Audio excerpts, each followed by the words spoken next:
Hello, hello, hello. In case you haven't noticed, I have to batch record some of these so that I can fully focus on my full-time day job, Monday through Friday. So sometimes on weekends, I kind of pull a bunch of segments together and read and record some of these and then have them kind of drip feed out over the week. So thank you for bearing with me. This is part of the audio lab, which is I didn't know what this was going to look like when I set out to do it, and didn't know how it was going to really work until I started actually doing the things. So this is all part of the experimentation. Thank you for bearing with me. Okay, CT Luna here. Welcome to the Audio Lab. Throughout the month of July, I'm running a little experiment.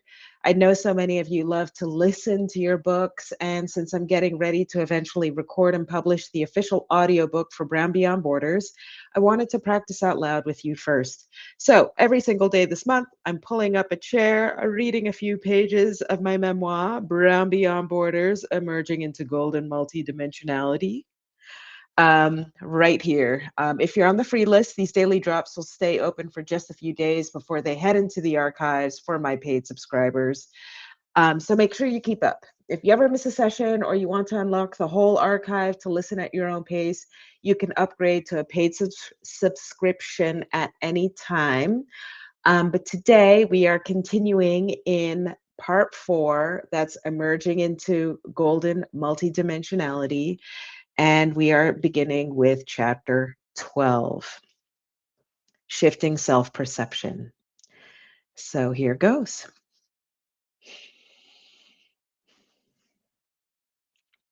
We have peeled back the layers of the traditional American dream together. We have revealed its limitations as well as its failure to align with our diverse experiences. We have deconstructed the conventional notions of success, challenged systemic barriers, and dared to envision a future that transcends those limitations. But there's one final crucial piece to this puzzle: shifting our self perception. Challenging external systems will never be enough. At best, it will result in chronic frustration about or apathy towards the events in your life. Or worse, you will end up burnt out, fried crispy, without even the tiniest shred of energy to dream, to know who you are, and to live towards a future that aligns with your golden potential. Dreaming is the first step to knowing yourself and what brings you joy. But this is not a passive activity. This is the work. Yes, you must dream about what brings you joy, but then you need to convert that dream, that vision, into your life. That is the work of living. Shonda Rhimes, writer and storyteller who created television shows Grey's Anatomy, Scandal, and How to Get Away with Murder, warns in her book, Year of Yes, not to fall into the trap of dreaming aimlessly. Quote, I think a lot of people dream. And while they're busy dreaming, the really happy people, the really successful people, the really interesting, powerful, engaged people are busy doing. End quote. In examining the stories we tell ourselves about who we are, what we're capable of, and what we deserve, we clarify and further define the successes we want to see for ourselves. Because ultimately, our self perception shapes our reality. This is where the power of mindset comes into play. It's about recognizing that our thoughts, beliefs, and emotions have a profound effect on our lives. Shifting our self perception is not about denying the challenges we face, it's about reevaluating them in a new light. It's about tapping into our wisdom, our intuition, and our connection to something larger than ourselves, and recognizing that we are meant to thrive. If you take away only one tip from this book, let it be this one. Cultivate a positive self perception rooted in self love, self worth, and self belief, and watch your life transform in the best ways. As my Maui anecdotes illustrate, external change alone can't bring lasting peace. The island's beauty offered a respite, but true transformation required confronting the internalized negativity I carried. It was a journey of unpacking emotional baggage, shifting my self perception, and cultivating a sense of inner worth independent of external validation. The island's aloha spirit, with its emphasis on acceptance and interconnectedness, became a model for how I wanted to relate to others and myself. In the book, it says myself and others. Maui didn't magically solve my problems, but it provided the fertile ground for personal growth. I learned that true joy and peace come from within, not from external validation, nor from escaping to paradise. The journey had its trials, but it was necessary. The island's slower pace and natural beauty provided the space for introspection, forcing me to confront the uncomfortable truths I'd been avoiding. It was a slow and sometimes painful process, but gradually I began to untangle the knots of self doubt and inadequacy. I learned to differentiate between my inherent worth and my professional achievements. With time, the island's beauty became a reflection of the beauty I was cultivating within myself, a beauty born of self compassion, resilience, and a willingness to confront my inner demons. As I learned to embrace the island's lessons, I discovered a newfound sense of peace and purpose within myself. The hole to heaven wasn't just the geographical location, it was the metaphorical threshold into the inner work I had to do to find true happiness. In the end, I learned that paradise is not a place, it is a state of being.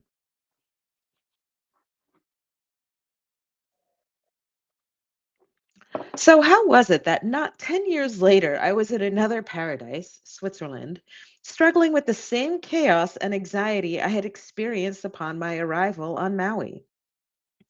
You have probably gleaned from previous chapters that I eventually left the United States and moved to Switzerland.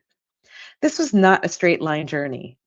As with my time on Maui, I had the pleasure of learning again in Switzerland that there is rarely a straight line between the dream and the unfolding reality. My first full time stable job in Switzerland was with an American manufacturer of air conditioning units for businesses, where I worked at the accounts payable and accounts receivable desk.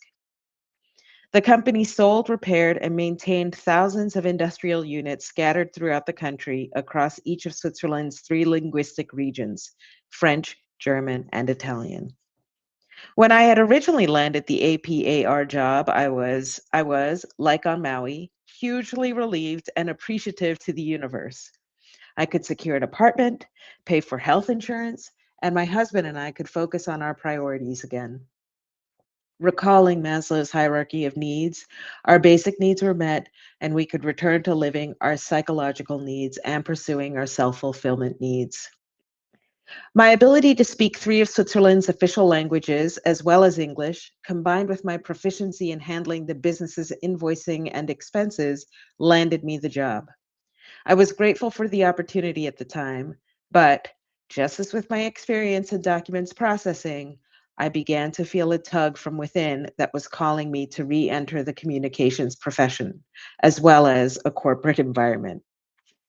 Just typing that last sentence makes me pause because my nerves were still sizzling from the char of 10 years earlier.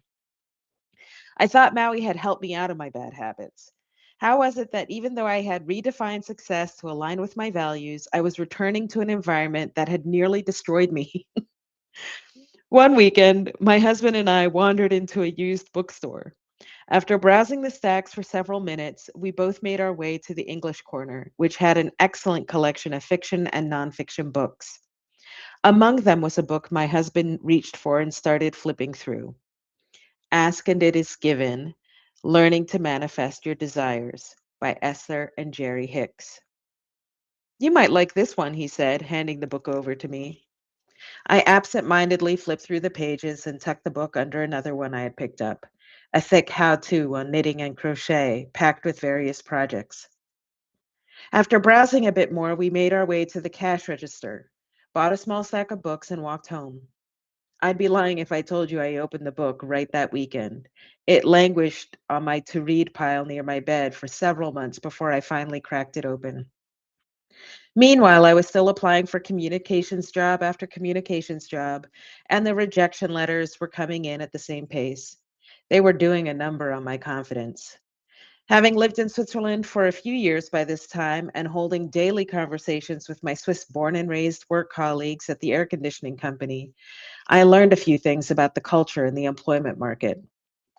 Generally, hiring managers and employers want to see straight line resumes with a clear progression. What I viewed as a strength, that is, the sheer variety of experience, knowledge, and exposure I had, such as having a degree in communications, including in community television, and a few more years of lived experience in hospitality and as an entrepreneur, the market appeared to distrust. Every application became increasingly tedious. I would read the job posting, see myself as a fit, and then spend hours refining my resume to better align my experience with the job posting. Should I include my experience appearing live on camera? Should I emphasize my writing chops? Then, when a rejection letter would arrive, I would invariably second guess every decision I had made a few days earlier. Meanwhile, I continued to follow the pattern of invoicing and tracking expenses at work. There were days when I felt the hours stretched interminably out in front of me. The days seemed to get longer and longer. The people around me were also beginning to drag their feet. More and more colleagues would spend an extra 5 minutes on the phone with me to complain about the events of the day or the traffic on the road. And everyone had something to say about the company's general manager, including me. A few years before moving to Switzerland, I had started a blog. I wrote articles about writing, mostly, but I also wrote about things I came across that interested me. Once in Switzerland, I wrote about adjusting to life in the middle of Europe, and I continued to write about writing. I also wrote about short stories and chapters for a work of fiction, a book I never completed. This contrasting life of juggling numbers by day and words by night continued for several months until the weekend when I decided to read Ask and It Is Given. I tore through the entire book in one sitting. My entire body was buzzing with what I had read.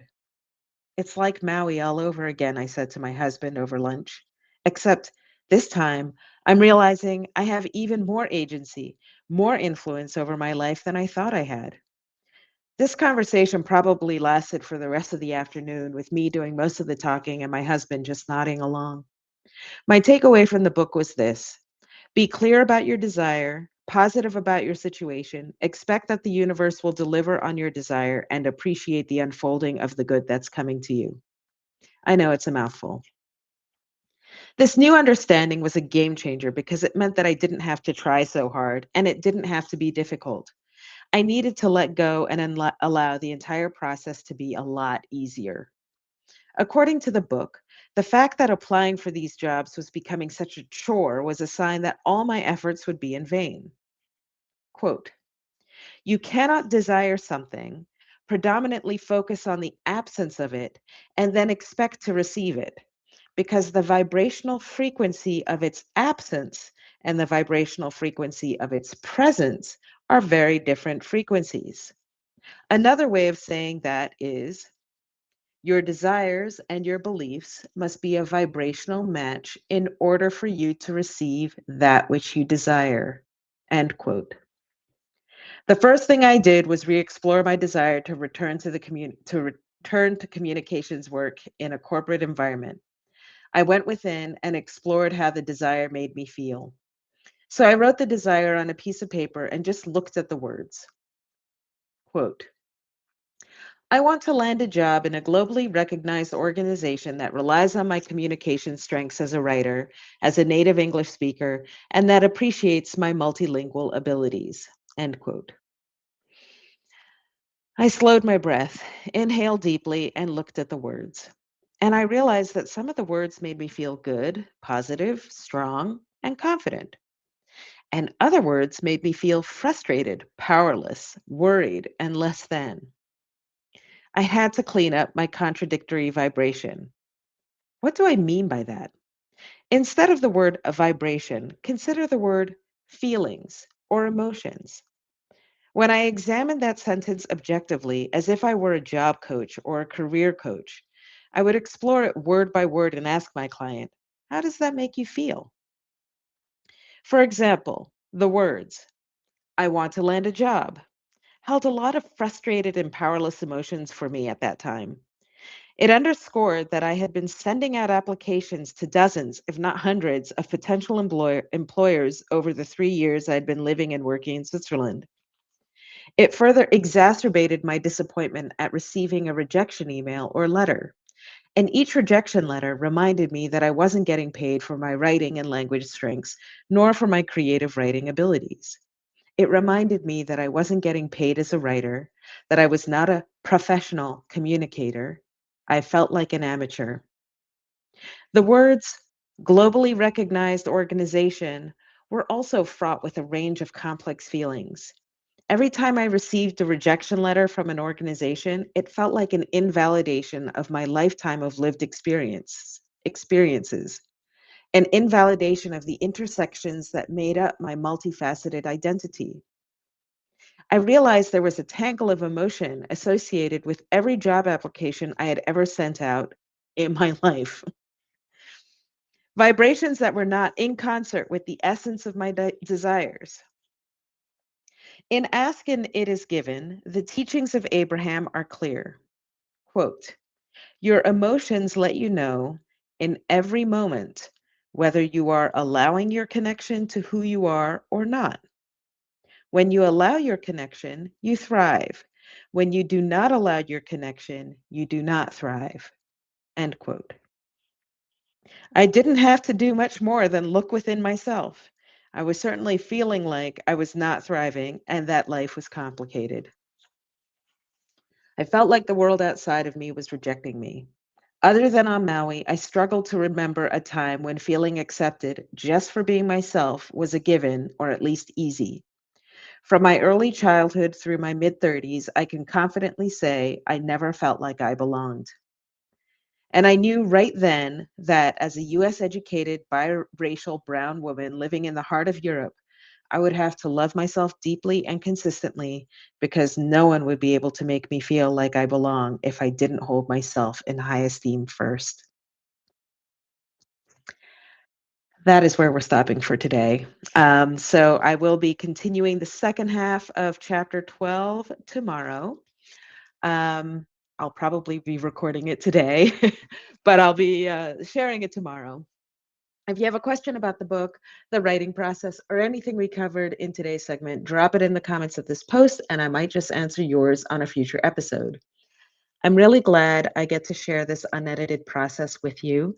Look out for the next pages in your inbox tomorrow morning. And if you know someone who would connect with this part of the journey, please share this post with them while it's still open to the public.